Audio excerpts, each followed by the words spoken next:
Unspeakable, it feels like, and yet he has done it. In the bottom right-hand corner, a Red Zerg play from Dragon Phoenix Gaming, kicking us off today is Rogue.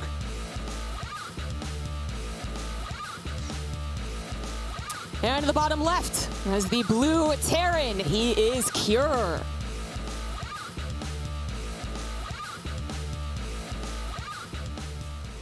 Obviously a teammate showdown to start the day. We start the groups with the team matches just to avoid any implications later. And it should really just be a whole bundle of fun. This TVZ honestly looks as though we're going to have... I do feel like we're hearing TVZ from another matchup right now in our ears. But this one's not going as quickly just yet. That was a little bit wild, CG. I had scans, I had fights. I was like, wow. Baneling hits as well. That's a very quick proxy. I mean, I'm assuming you guys heard it as well. We're going to sound really crazy, but, you know, sometimes we've been forced to cast without sound whatsoever in really desperate scenarios. That's unnerving, apparently. Hearing another TVZ is also very unnerving. I know, that was actually very difficult to focus. I've never tried to cast something with the wrong sound before, actually. This is actually a challenge we should do sometime, but rather not maybe on this stage. So, yeah, first game of groups. It feels like, you know, we're going to set in the tone here. Blackburn, though, being map number 1, did not play this in the Super Tournament, didn't get around to it, perhaps is what happened, as that was a 3-0 in Rogue's favor. Pretty good games, though, except the third one, but yeah, the two macro games were actually very close, but Rogue was able to kind of push and pull in all the right directions and eventually overwhelm Cure. We move on to Blackburn, though, and Blackburn is that map that kind of, you know, it kindly suggests that everyone use the same pathway and attack into each other. Trying to actually get around this map takes quite a while.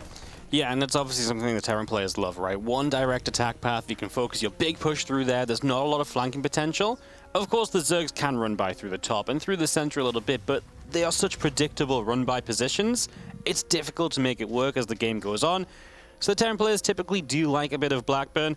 But of course, we've seen Rogue opening up rocks and using roaches on this map. I mean, it feels like we have to talk about Rogue's EVT. He beat Maru with roaches that time, Zombie Grub, and you know, he did it on Blackburn as well when everyone was like, Blackburn, the Terran map, and Rogue's like, no, I will roach you guys up on here. Yeah, it's like, remember that time that Rogue just completely and utterly dominated the best Terran player? That was like super cool, guys. With roaches. You have to say it was with roaches. He redefined the meta that day. He did, but then, you know, it actually is kind of funny because we thought that was going to usher in this new era of, yeah, just a lot of roaches, and it didn't really. But Blackburn does remain one of those maps where, of the maps, this is fairly likely to have roaches. We'll see if Rogue does decide to bring it out because perhaps it is Blackburn. We do have our openers, you noted there. Cure actually did not fully wall off, which is a little unorthodox for Terrans. Actually, a couple reasons why they could do this, including having that Marine patrol and actually effectively hide whatever technology Cure is going for. And with the 1-1-1 being actually a drop-based 1-1-1, not multiple Hellions, I mean, he'd love to hide that. Yeah, really good to kind of keep this away from Rogue and make it be something he's not expecting. He's going into the Roach run, but the timing of the Roach run is not based around this medevac arriving, so he will have a few moments here where he'll have to defend without, and just in general, he's only on 2 bases. Yeah. This is a completely offbeat opening from both players. Yeah, you know, honestly, I was not even looking at the minimap. I just assumed the third hatch went down. You just assume it's there in TVZ. I did. That was my bad. But no, it's actually 2-base Roach opener, so +1 Carapace already coming out. Roach Warren is about to finish, but not in time for this drop. Not necessarily needing it, but you do need some army supply to try and take care of this, or even just a handful of queens, but only 2 responding right now. There come the other few. It's 4 of them, which might do the trick, especially if they get target fire on the medevac exactly. Cure does not want to tango, but he is also getting information from this and perhaps setting up another attack. Even these Hellions, if there was a third, could have tried to harass that, but there isn't actually. So if there's one thing that Rogue can do, it's protect 2 bases. Yeah, the multi-prong here is very limited in what you can do, so at the same time, Cure should be happy. You see 2 bases as a Zerg player, and you're like, well, okay, he's got 2 bases. I'm already in a good position. I barely need to do anything. He got an Overlord kill, which is nice. He will keep up some pressure, but that should be all he's looking for. You need to be wary, of course, of the potential all-ins like a Nidus. But other than that, this is just turned into a big roach attack. So get some tanks out, get some bunkers up, and just be safe. And typically you're in a very good position. Rogue tries to sneak down the gold base, but that's going to be a cancel. And that drone should go down as well. So nice stop from Cure here, and that just slows down a third base of Rogue even further. Yeah, exactly. I mean, it's going to when the gold base is up and running, it's going to make up for a little bit, of course. But this is a very interesting play from our Zerg player. So not just the later third base, but then taking the still very, very important third base at the gold, which we know can be harassed from the backside. Now, if Rogue does, you know, kind of put to Cure, hey, you have to be on the defense, I'm the one that's a little bit scary for a while, then maybe Cure doesn't do a straight-up attack over here quite yet, especially not with stim done or combat shields. But as far as harassment goes, that's another thing. It's like his third base a little bit farther away. The creep is starting to get there, but as Cure continues to have that drop just running around, it's a nuisance. It's where drones can't mine as long as those Marines are behind there and the Roaches are a little late to the party.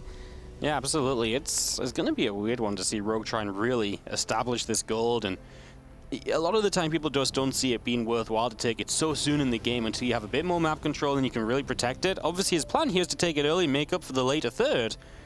It's going to be really intriguing to see if he can keep it alive, because this is where Kira is going to hit really in his stride now. You know, he's got stim, he's got those bio units coming across the map in medevacs, and it only gets stronger from here with 1-1 upgrades coming through, the combat shield.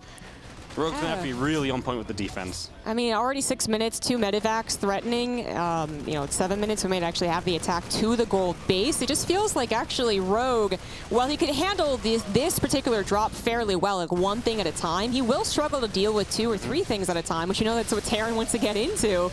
Even on a map such as Blackburn, actually finding too few Roaches here on the front line, takes that and says, I'll get out of there with still a lot of army left over, more potential as well. And it's still, for me, it's just coming down to can Rogue even securely mine from this gold base? I feel like this is one of these builds where sometimes Rogue will do it and it works so well and we're like, what a genius, wow, who would have thought of this? But right now it's looking kind of like, I don't really like it, you know, open something different here, but I just don't love it so far. And Q has obviously put himself in a great position. He's continuing to expand on that great position with these drops. He's just doing what he needs to put his third base down. Kept a couple of Hellions here just in case there was some sort of investment into Ling speed and a run by. Just playing safe because the damage he's doing on across the map is already more than enough. Yeah, it feels like maybe Rogue was really hoping for a very harassment-based opener, right? So the Hellions that can't really harass on, you know, when your opponent's on 2 bases, and they can't go building, so they can't stop the third. And maybe Banshees, where hopefully you just have Queens in the right position, I suppose, and a faster layer, right? But as it was a drop into just more barracks, you got some pretty quick scouting on Cure's side, so we could adapt earlier than perhaps other Terrans who kind of are under a false assumption, although not scouting a third, I don't know how long that assumption could last. Yeah. And can drop already, has a lot of bio, has Marauders already going into the tank. So Cure, I mean, he does have to take, you know, this cautiously, saying, okay, what exactly is Rogue's plan here? I have to be a little careful. He did build a bunker back at home, for instance, a couple minutes ago, but I think he's got control. Yeah, I mean, exactly. The Cure is playing this rather well. He's having a supply lead against a guy playing Roaches. Yes, that guy playing Roaches is going for a hive, but it just feels like Cure should have a good time in this game. I mean, considering a lot of Roach attacks hit around now, and they're maxed out versus a Terran that's a 140, 150 supply, it's just not where Rogue is meant to be at all. You can see how much of a disaster this early game has been. He's going to drop a couple Infestors down. He's going to try and survive up until Lurkers, and that's pretty much all he can do. He's not going to get anything done off Roach Ravager alone. So get to the Lurkers, maybe get a couple good Fungals and start drawing yourself back in the game. It's going to have to come down to those Spellcasters.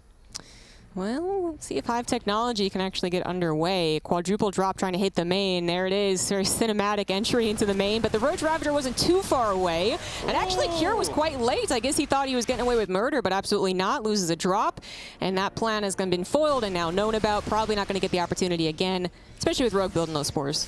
Yeah, obviously this is going to become a lot more difficult to do in the future. That really was his one opportunity, and Rogue was fairly well positioned for it, but it should have been a free opportunity still. He shouldn't have lost anything.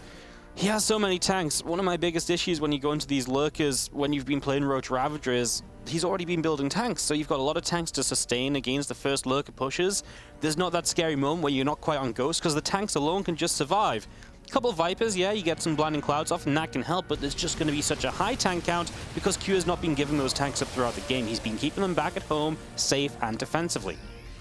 I mean, credit to the game. It seems like Rogue has gotten to a position where a lot of Zergs would like to be, although he's still having trouble quite mining from the gold base continuously. But he's getting to Hive Tech Lurkers, especially, right? So he already has a couple of Vipers. They're probably juicing up as we speak, and his Lurkers are, you know, they're good right now. They're going to get a whole heck of a lot more intimidating as well as more mobile as they get their upgrade. So not just a defensive unit, but very much on the offense, and especially if you start breaking down some of these rocks on Blackburn, the more we expand, the more opportunities that comes to, especially Zerg play with the Nidus Worm.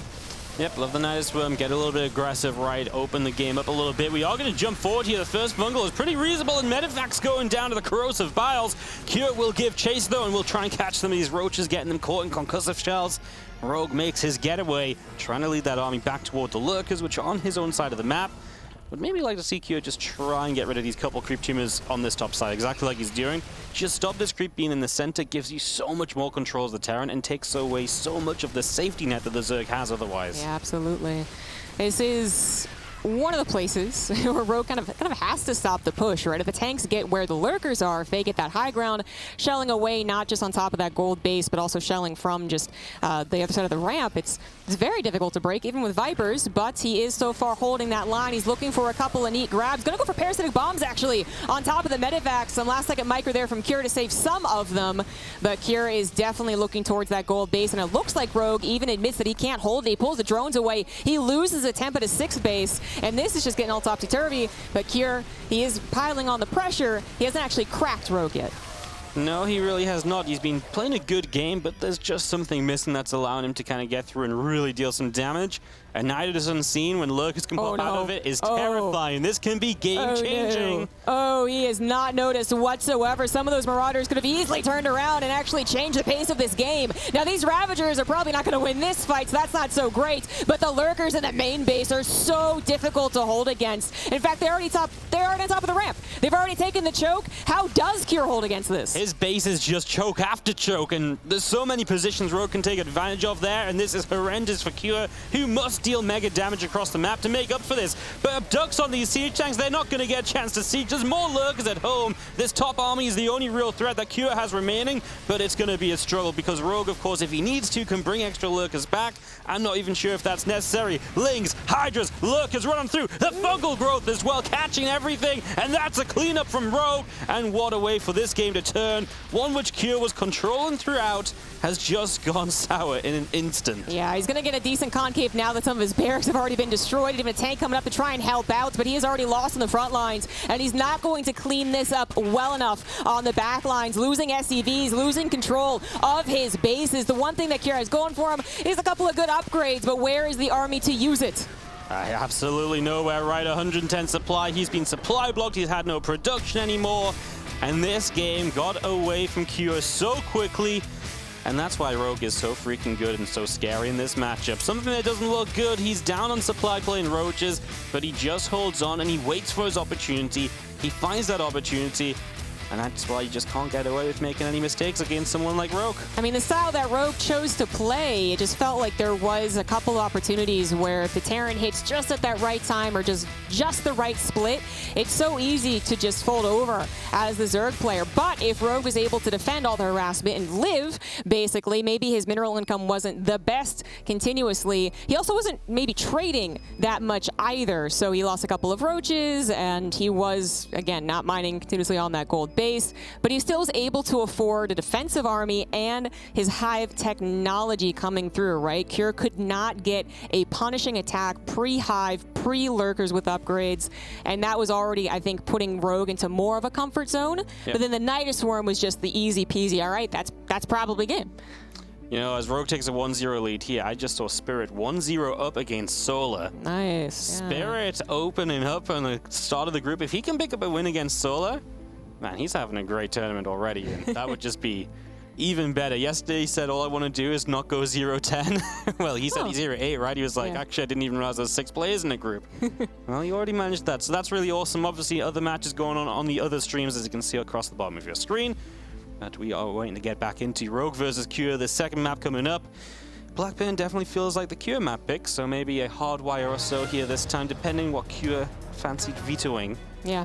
Obviously, Pride and Glittering are the often seen vetoes, so Hardwire is seen a lot in best of threes.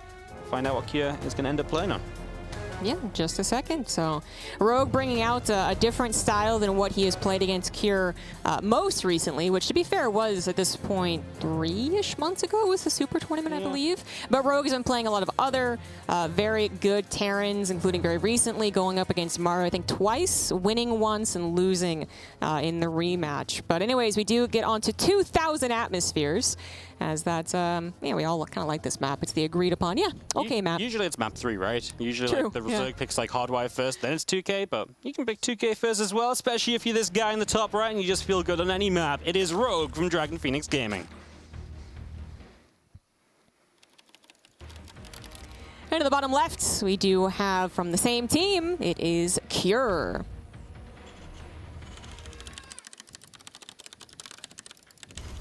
Couple of pretty good players for DPG. Not bad. I mean, every DPG player is pretty good. That is true. I mean, the weakest is Hero, and he fell out yesterday, but I mean, really, like, he was someone we expected to get through the bracket yesterday. Yes. That just speaks to the strength of that team. This is actually really interesting. So I assumed that Rogue was going the drone scout for a 2. Okay, so he is. He is. So, you know, scouting for a 2-racks, going to the far left if your Overlord goes to the far right, or maybe vice versa. He actually goes for what is probably now the Terran's more likely 2-racks position, which is a bit farther away to, again, hopefully say that you can't scout it. Then checks the closest and thus dangerous one. But it's funny because if he had actually, if he had gone for a legitimate drone scout and secure his base, which no Zerg really ever does, he would have seen the 2-racks, which this build was brought out by Cure versus Rogue on a different map, and it was okay. It led to a pretty long game, I believe, on Berlingrad. This is the map where Rogue actually Roach all-linned him, so I'm sure that's on Cure's mind. But interesting opener on one of our, well, macro maps. You know, 2-racks Reaper on Berlingrad, sure. 2K? Okay. It's only one Reaper. Okay, well, that's not even more fascinating. Yeah, exactly. Yeah. Didn't we saw this from someone actually bring like everything over? So it's a very like Beyond thing to do, right? You like have like a few Marines wander over. I'm not sure if you referenced Beyond, but like the idea of just bringing like a few early Marines over, put pressure on it, and off timing, you know? Yeah, I mean, it might have been Cure actually, because what ended up happening is we didn't really get to see what would happen in the situation because weirdly enough, the Zerg player was actually going for an early pool. So we didn't really get to quite piece together what exactly was the main plan. I remember that. Yeah, exactly. We kind of were looking at it. It was like, well, the SCV goes across the map. It could actually deny the 3rd hatch or build a bunker, actually, which is what's happening here. And then you think, oh, one Reaper in a bunker as a Zerg player, like, okay, whatever, man. But now there's Marines in it as well, and more Marines coming potentially, because you don't even, who's going to really know this is happening? Well, that is actually where it gets tricky. Yeah, and Rogue has no scouting, right? Because his Overlords went all over the place to spot proxy racks. And that's just not the situation at all. So he has no information about this. And obviously the Marines start fighting. They're going to jump in that bunker. And, well, Rogue's 3rd hatch is in just a lot of trouble. The Reaper's going to keep harassing as well because the Queen's just moved away. So now you're going to get one link looking for number 2, maybe a drone. Reaper maybe got a little bit caught up there and went to the left instead of south. He will go down. Bit of a mistake there from Cure. But, I mean, this hatchery is, I want to say, just dead. I mean, there's no link speed to jump on the bunker. I don't know how you save this. You know, I'm also kind of surprised that Rogue's going for Overlord speed in this game. I feel like, so what is apparent is that there's like too many units here to not be a 2-racks, but usually most of the time the follow-up is going to be some 2-on-1, which is actually what, again, Cure did last time he opened up with 2 barracks, and that's what we're seeing here. So I'm actually wondering what Rogue is specifically scouting for, or is thinking maybe Cure is showing me something similar, but is about to really change things up, which is fair enough when these guys get to playing each other over and over again. A lot of it does come down to, like, can I surprise you? Can I do something different? Yeah, those mind games obviously have a huge role to play, and you always remember the last time you got 3-0 by a guy or so, right? So, yeah, Rogue really just wants to be very sure, and that's obviously sometimes even a sign of confidence, right? It's like, you know what? Even though I roughly know what you might do, I just want to make sure I know what you're doing, because then, if I can defend and get into that mid-game, I'm just so confident. And also fair that he doesn't have an Overlord around any type of like pervert pillar, I believe as Pig would say. And the one that he was trying to send in the main has been denied, so he's just expecting, well, initially, right, and then Overlord speed would kick in. But it is the 2-1-1, so it's not going to quite hit in the normal fashion 5 minutes, but pretty close to it. And Rogue should be preparing, but you know, we got to emphasize, Rogue lost an entire, like, hatchery timing, right? Trying to get that 3rd hatch where the bunker still is, and Overlord, I think, just accidentally ran into it. So that's going to throw Rogue off. I mean, not just literally as far as the actual stats of the game, but also as far as Zerg goes, their flow. It's pretty important to them. Yeah, everything's a bit off. He even lost quite a few lings trying to clean up this bunker as well at the end because Stim was done, so he just stimmed at the Marines in the bunker. They got a few extra kills. That's really nice for Q, who comes across the map right now. Bane's isn't quite done well. Typically, you can defend this with Ling Queen, but that relies on usually having had good Queen production throughout, but he stopped for Overlord speed. He hasn't had the third hatchery. This should be a very troubling push to deal with. Let's see what Kia can do. Stim straight up here. The Ling count just doesn't look good enough to start with. The Queens don't want to engage, and we just got a free run into the natural expansion. I mean, that means he's potentially going to get towards a ramp or so. He doesn't quite get there. Rogue knows he can't let him get there. Jumps on it then, brings the other Queens in. Just waited as long as possible to get the stop on that. And one nice thing, I guess, about the first drop on the 2-1-1 is that it doesn't have upgrades or combat shields, so a Ling surround is definitely still worth getting out of. Now this is so he's going to build the barracks eventually, but he's already swapped into a tank, which is still kind of interesting. I guess going to continue trying to run across the map despite it being one of our bigger maps. Again, not Berlingrad, that's for sure. The Overlord comes in and sees that, which I actually say would be pretty nice. Rogue gonna try and clean this up. Doesn't lose the Queen. Doesn't quite get the medevac either, but as low as it is, Kira's gonna have to either bring that back home, which I don't think he will, or just admit that he might lose it. But obviously his sights are set on attacking the new third over to the left where those pesky rocks exist on this map. Yep, can utilize the tanks behind those. Rogue, by the way, just set up a dropper lord, so he's going to utilize that Overlord speed in another way than just scouting. Now he will try and get some harassment going, a bit of a bailing drop. And if Kyo's not paying attention, that could be a full mineral line. Something like that is what Rogue kind of feels like he needs to get back into this properly. Let's see how he deals with this tank push, because obviously these tanks sitting behind the rocks, they're not fun to play against. They're going to start reaching toward that third hatchery and just slowly pushing, clean out the creep. This takes away so much of your map control. You can see Rogue is setting up to go into the middle of the map, readying for a flank in to clean up this position, but he's already dropping drones. And last time he had to face kind of a wombo combo, he was in a slightly better position. He was able to clean up, but just barely. It feels like this time around, Kier might actually have this hatchery kill. The Queen's trying to tank as long as possible while he sets up the surround. He's got centrifugal hooks, but no upgrades, but the surround itself will force the evacuation of the Terran. And look at this, the Baneling drop actually in the natural of Kier is going to find huge success. A lot of SCVs going down, 11 of them for not that much of a committal, and hey, you can use that Overlord again later. That's so sad he didn't have the fourth Baneling. He would have had 5 6 more SCVs, right? And that really would have been almost a full mineral line. Q again a little bit lucky there, but obviously still 11 SCVs is bad. And that's the difference of Rogue having to work a lead or not right now. So really necessary damage for Rogue. He needed something out of this as he's trying to get up to Aspire. With all the pressure that's gone on, that just feels so tough. He's going to fake a drop right now. I like this. Maybe just force a run by. I mean, let's see as we do force these medevacs to lift off Cure. We'll see how much attention he's paying as the Marines continue up the right-hand side. Yeah, but he fully evacuated the mineral line, so it's a perfect fake out from Rogue. No extra cost at all, and he forces so much lost mining time. It's little things like this that will keep on drawing him back in. And, you know, if he can get to meters, I like it. Because if he gets there, he puts himself in a position where he's got these harassing units. He can continue to do little cute things. And maybe that's how he draws himself back into the game. There's still a couple of effects happening here from the way this game has gone for Rogue, even though it looks like he's doing, and he has done a fabulous job kind of recovering and stabilizing. Still doesn't have a fourth base. His creep spread isn't as impressive as it would have been, and a very different start. And going back to your point about like the Queen production on the hatcheries, now we got to talk about larva production. And he's going Muta, Ling, Bane, kind of notoriously the most larva-intensive style that you can play.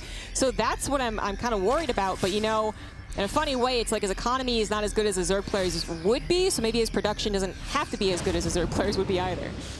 Absolutely. These medevacs load up. They're going to go down the right side as more Marines press forward. Going to split here. The Banes actually do get some connections toward the end there. The Link showing up to back this up, and Rogue once again stop Q from penetrating any further than that position. The Muta's popping out, going to make these drops a lot less effective. You can actually clean these up now and chase them away a lot more effectively, so it's going to give Rogue a lot more map control back, and that might give him the chance to finally get that creep spread re-established on the map as well. Kira probably going to be pretty surprised by this. Still has a lot of out on the map. Actually, Rogue is not going to try and clean things up. He's going straight through the middle, realizing that he probably has Kira mistaken as to how this game is going to go. Mutas, yeah, now they're a lot more rare, right? They're just going right into lurkers. However, they accidentally run right into the reinforcements, so Kira goes, oh, okay, all right, I'll deal with that. So not the big surprise as Queen out in the middle of nowhere gets taken out, but Rogue very much dedicating to Ling, Baneling, Muta. Again, not the best Zerg economy. Also has delayed his upgrades to afford everything. These Mutas finally getting somewhere, but the defenses have been set up. Yep, obviously just getting the turrets up helps a lot. But these Mutas are still having a good time. They've already had a couple SCVs looking for the armory, picked off a few Marines in the process, and just forcing units to obviously be back in the main base as well. Anytime these Marines are back in the main, they're not out on the map, they're not having fun trying to get damage done.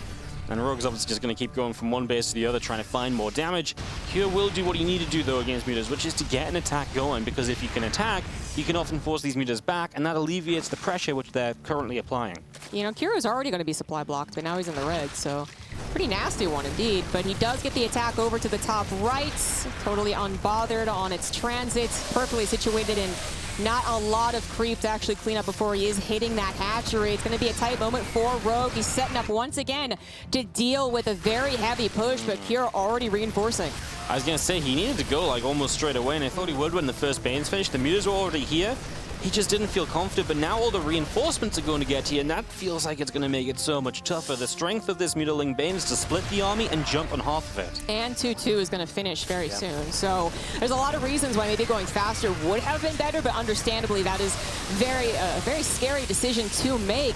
At this point, Rogue, obviously needs this fourth base, needs to defend it. He's going to go in, but the Marine reinforcements have come already. They're going to spread off the creep and do a wonderful job at that. Now, there might just barely be enough, but the Banelings have gone. They're all gone. The Mutaling, however, barely going to be able to push this back. It was a costly trade for Rogue, who's still only for a Zerg player on 69 drones, but Cure actually kind of misrallying, needs to stabilize here. Got to make sure that doesn't reach back into his production line, but it's getting a little scary. Rogue, he senses that he could continue forward, so he does. He tried to get the best out of the break, but he is eventually forced to retreat.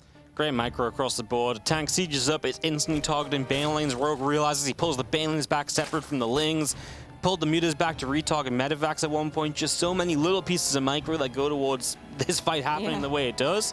This was not just a chase and kill. There was so much going on there.